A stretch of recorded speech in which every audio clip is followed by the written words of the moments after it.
الرجيم بسم الله الرحمن الرحيم يا أيها الذين آمنوا ليبلونكم الله بشيء من الصيد تناله أيديكم ورماحكم ليعلم الله من يخافه بالغيب ومن اعتدى بعد ذلك فله عذاب علیم۔ شروع اللہ کے نام سے جو انتہائی مہربان ہمیشہ رحم فرمانے والا ہے۔ اے وہ لوگوں جو ایمان لائے ہو،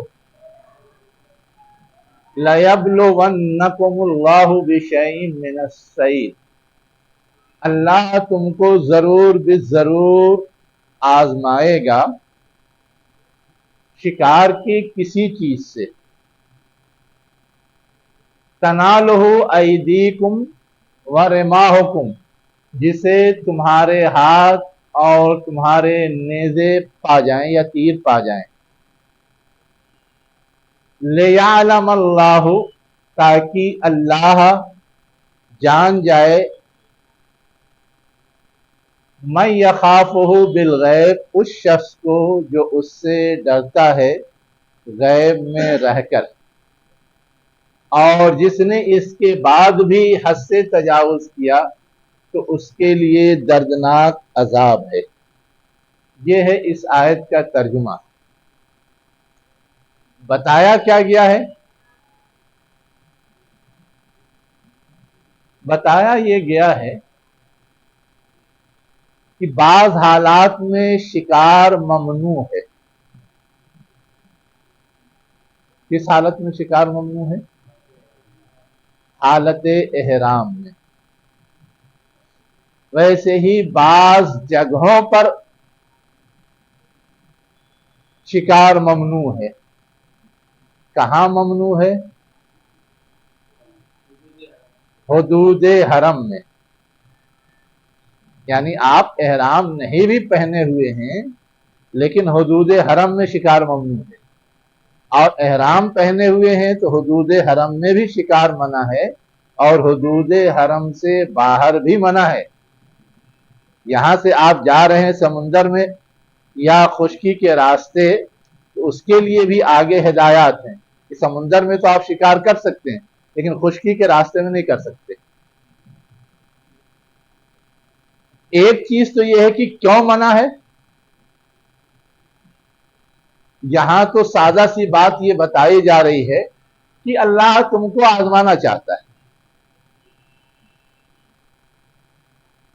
حج جیسی عبادت کے لیے جا رہے ہو، گویا اللہ کی فرما برداری کا سب سے بڑا سمبل پیش کرنا ہے، تو کچھ اپنے اوپر کنٹرول ہے یا نہیں، کچھ اللہ کے ہدایات اور احکام کا پاس و لحاظ ہے یا نہیں، اس کو چیک کرنا چاہتا ہے۔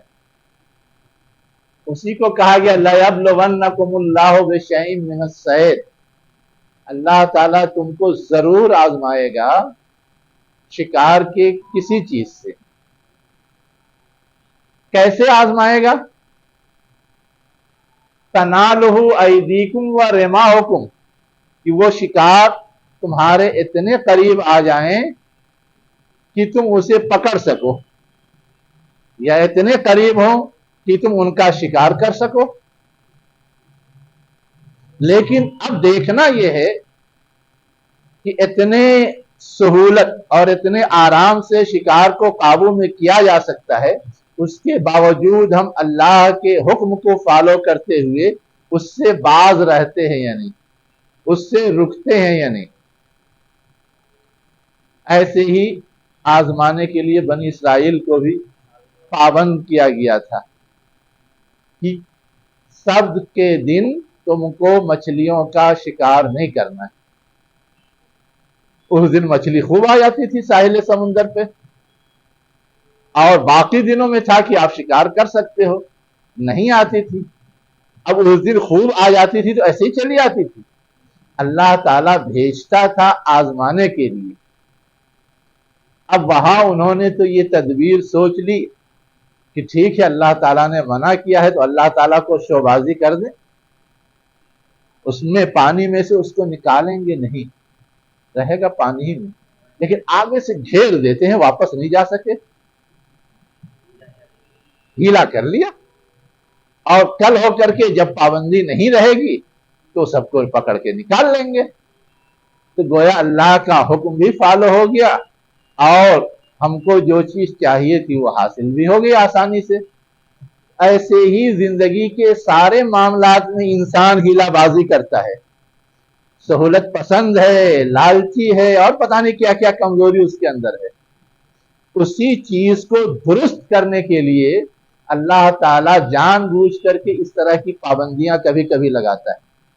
اللہ تعالیٰ کو یہ تو مقصود نہیں ہے کہ ہم کو بھوکا پیاسا مارے، لیکن رمضان کی ٹریننگ اسی لیے تو ہے کہ ہمارے اندر ضبط نفس کی صلاحیت پیدا ہو، تو ہم حلال حرام سامنے ہو تو اس وقت اپنے آپ کو کنٹرول کر کے صحیح چیز کو تو اپنائیں اور غلط چیز سے رکے رہیں۔ یہی تو ٹریننگ ہوتی ہے پورے مہینے۔ وہی چیز حج کے موقع سے بھی ہوتی ہے۔ کہا جا رہا ہے کہ حج کے سفر میں ایسا ہو سکتا ہے کہ تم پریشان ہو، تمہیں بہت ضرورت ہو، بہت مسائل درپیش ہیں، لیکن اللہ تعالیٰ نے جو حکم دیا ہے اسے فالو ہونا چاہیے کہ تم اس حال میں شکار نہ کرو، چاہے شکار تمہارے قریب پہنچ جائے، تمہاری دسترس میں ہو، اس لیے کہ یہ تو اللہ تعالیٰ تم کو آزمانے کے لیے کر رہا ہے۔ اسی کا لِيَعْلَمَ اللَّهُ مَن يَخَافُهُ بِالْغَيْبِ، تاکہ اللہ جان جائے کہ کون اللہ سے ڈرتا ہے غیب میں رہ کر کے، اللہ سامنے نہیں کھڑا ہے۔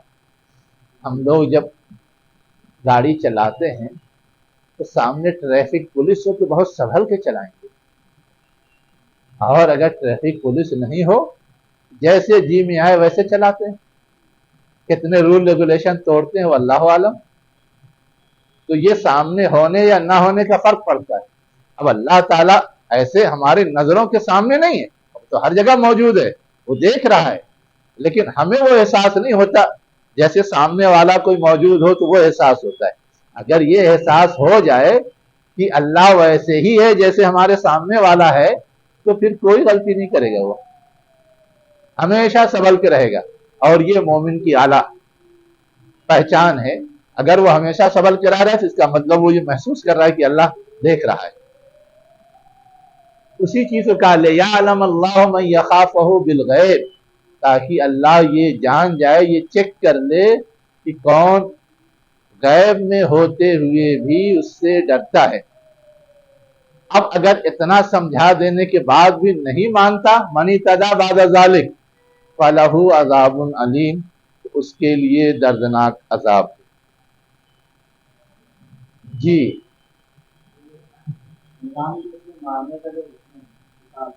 ہاں،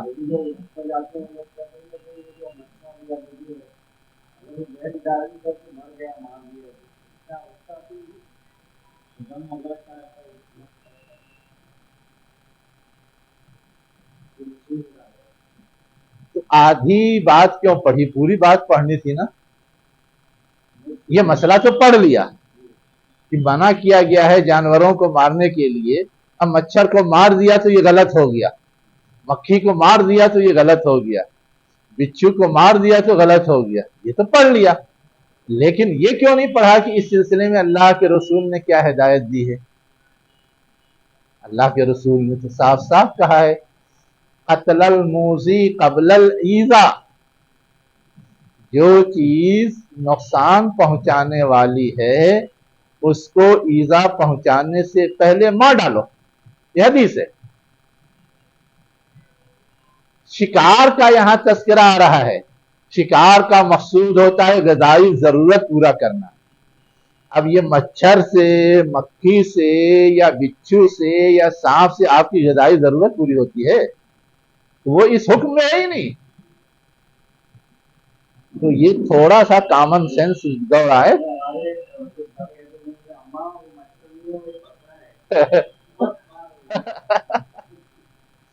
اب وہ تو وہی ہے، جہالت ہے تو ہے، جہالت ہے تو ہے۔ تو ہے یہ کہ اگر مچھر ایسے کاٹ رہا ہے مار دیا ہم نے یا ایسے مر گیا، ایسے پہ کوئی دم نہیں ہے۔ اصلاً جو جان بوجھ کر کے غذائی ضرورت کے تحت شکار کیا جاتا ہے اس پر ہے، ان چیزوں پہ کچھ بھی نہیں ہے۔ ٹھیک ہے ہمیں چوہا نظر آ گیا، ہمیں بلی نظر آ گئی، ہم اسے کھاتے نہیں، اب ہم اس کے پیچھے بھی نہ پڑے، اس کو اپنا رہنے دیں۔ چونٹی نظر آ گئی، چونٹا نظر آ گیا، تھوڑی بہت تکلیف، لیکن یہ کہ اس کے پیچھے پڑنے کیا ضرورت ہے؟ ٹھیک ہے دب گیا ایک الگ ایشو ہے، لیکن ہم اس کے مارنے کے چکر میں نہ پڑیں، اس لیے کہ وہ اتنی بڑی ایذا نہیں پہنچانے والا ہے کہ ہم مر جائیں گے۔ ہاں اگر دور ہے گزر رہا ہے گزرنے دیجئے، لیکن آپ کو اگر خطرہ لگ رہا ہے آپ مار سکتے ہیں۔ وہی کہہ رہا ہوں نا، آپ کو اگر خطرہ لگ رہا ہے تو آپ مار سکتے ہیں۔ جواب میں نے وجہ بتا دی کہ کیوں ان کو مار سکتے ہیں اور ان کو نہیں مار سکتے، وہاں حکمت کیا ہے، یہاں حکمت کیا ہے، ٹھیک ہے۔ لیکن اب ہم اتنی ڈیٹیل سے پڑھتے لکھتے نہیں، سمجھتے نہیں، تو ہر چیز کو جیسے مچھر چھاننا کہتے ہیں نا ویسے ہی چھاننے لگ جاتے ہیں۔ اونٹ نگلنا اور مچھر چھاننا کہتے ہیں، ویسے ہی اونٹ نگلتے رہتے ہیں اور مچھر چھانتے رہتے ہیں۔ چلیے ہو گیا، ابھی آگے کچھ اور بھی بتایا جا رہا ہے، وہ بھی سنیے۔ یا ایھا الذین آمنو، اے وہ لوگوں جو ایمان لائے ہو، لا تقتلوا الصید وانتم حرم، تم شکار کو قتل نہ کرو اس حال میں کہ تم حالت احرام میں ہو۔ ومن قتلہ منکم متعمدا، ایک دلیل یہاں بھی ہے دیکھ لیجئے، ومن قتلہ منکم متعمدا، جو اس شکار کو قتل کرے جان بوجھ کے۔ اب ایسے ہم بھگا رہے تھے مر گیا تو وہ جان بوجھ کے ہوگا؟ جی تو کیا کہا جا رہا ہے، جس نے ان میں سے کسی بھی جاندار کو قتل کیا جان بوجھ کر کے، فَجَزَاءٌ مِثْلُ مَا قَتَلَ مِنَ النَّعْمِ، تو بدلہ ہے اس کے مانند جو اس نے قتل کیا ہے چوپایوں میں سے۔ یعنی جس جانور کا شکار کیا ہے وہی جانور یا اس سے ملتا جلتا اس لیول کا کیا کرنا ہوگا، دم دینا ہوگا یا کفارہ دینا ہوگا یا بدلہ دینا ہوگا، جو چاہیے وہ کہہ دیجیے۔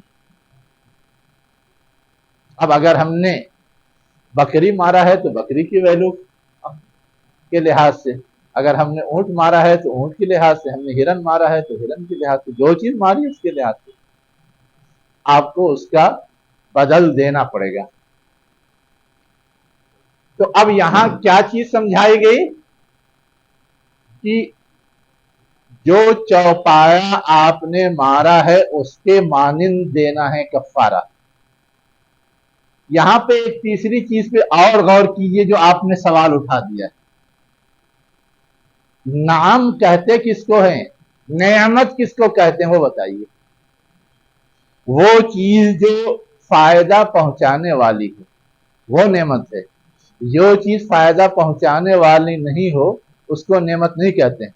نعم مانے نرم و نازک، سویٹ، اچھا، پسندیدہ، یہ سب معنی ہے اس کا۔ نام ایسے جانور کو کہتے ہیں جو جانور کی ہمارے لیے موزوں ہو، سوٹیبل ہو، فائدہ پہنچانے والا ہو، لذیذ ہو۔ ایسا جانور اس میں نہیں آئے گا مچھر جیسا، مکھی جیسا، بچھو جیسا، چھپکلی جیسا۔ اس سے بھی آپ سمجھ سکتے ہیں حدیث میں جو وضاحتیں ہیں نا، وہ وضاحتیں قرآن کی بیسک فکر کے مطابق ہی ہے۔ ہم صرف قرآن کے الفاظ پہ غور کریں تو ہم کو وہ چیز آسانی سے سمجھ میں آ جائے گی کہ یہی جو قرآن میں کہی گئی انہی الفاظ کے اندر وہ معنی بھی مضمر ہے جو بطور وضاحت اللہ کے رسول نے حدیث میں ہم کو بتا دیا ہے۔ اسی لیے کہا گیا کہ قرآن کی سب سے بہتر وضاحت یا بہتر تفسیر تشریح حدیث ہے، اسی لیے کہا جاتا ہے۔ آپ کسی بھی معاملے میں لے لیں، اسی لیے میں کہتا ہوں کہ آپ جواب قرآن میں تلاش کیا کیجیے جب مسئلہ ہے تو ادھر ادھر